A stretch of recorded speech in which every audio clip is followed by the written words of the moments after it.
Russia has poured significant resources into shaping the information environment and spreading disinformation in Africa, including setting up a Russia Today English language Africa hub in Johannesburg. So what are the narratives that Russia uses to heighten grievances against the United States and to positively frame its own engagement on the continent? And then how can we help South African media and civil society in promoting an independent information environment? Well, one of the things that we've also seen is really Russia positioning itself in terms of strategy to the extreme left of the United States by presenting and raising histories of the liberation struggle. It effectively points out that it was the Soviet Union at the time that supported many of our liberation movements, including the Chinese, especially in Southern Africa. This approach basically tries to present a view that presents Russia and China as pro the people of our region. The interesting issue about this situation, is that we believe, as policy analysts, is the following: that the United States can simply pivot in an opposite direction by doing what we have been advocating here, highlighting and presenting the similarity and shared values that the people have on the ground.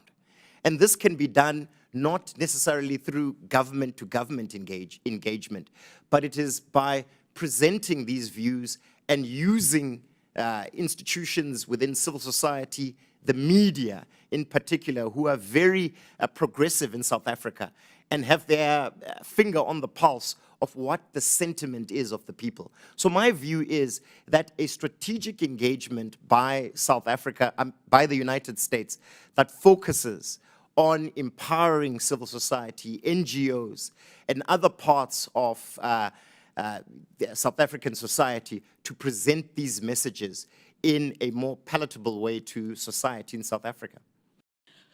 You don't want to respond to Russia's information war with participating in it or creating a new one.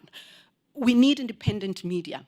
And perhaps we can use democracy as the center, supporting democracy through supporting credible information. And I don't think that it's the US government that should go in and be funding media houses. That is the exact opposite of what should be done, and it creates a similarity between that approach and Russia's approach. I can tell you right now, I'm very proud of a lot of our media in South Africa. Investigative journalism in South Africa has brought the country from the brink of the abyss. It exposed corruption. There are a lot of weaknesses. There are a lot of challenges in our newsrooms. But the media has been steadfast, and it has a history of taking on the state. That's something that investors and people who have an interest in democracy need to be mindful of. We've got to invest in the media, in information, in training the storytellers, but always with the focus on democracy. How important are the judiciary and media, as well as other strong institutions, in protecting South Africa from the toolkit China typically employs to gain influence in the African continent? I do sound like a broken record now, because it goes to the point that South Africa's society is vibrant. What the party in government does often gets challenged, even in the Constitutional Court. The Apex Court has ruled on the constitutionality of certain measures by the ruling party. They can't just get their way. We have a vibrant parliamentary and constitutional democracy. So when I say that it is important for the United States to continue supporting South Africa, those are the kind of pillars that you can continue supporting. We have seen our judiciary being attacked by politicians who are in trouble with the law, and I think this country would have experience with that in recent history. Can I ask you then, as a follow-up, how effective are the same institutions in promoting South African population from the ineffective governance and rampant state capture orchestrated by African National Congress ruling class elites who are increasingly out of touch with the wishes of the people? The Constitutional Court often comes in to compel the state to act in a particular way.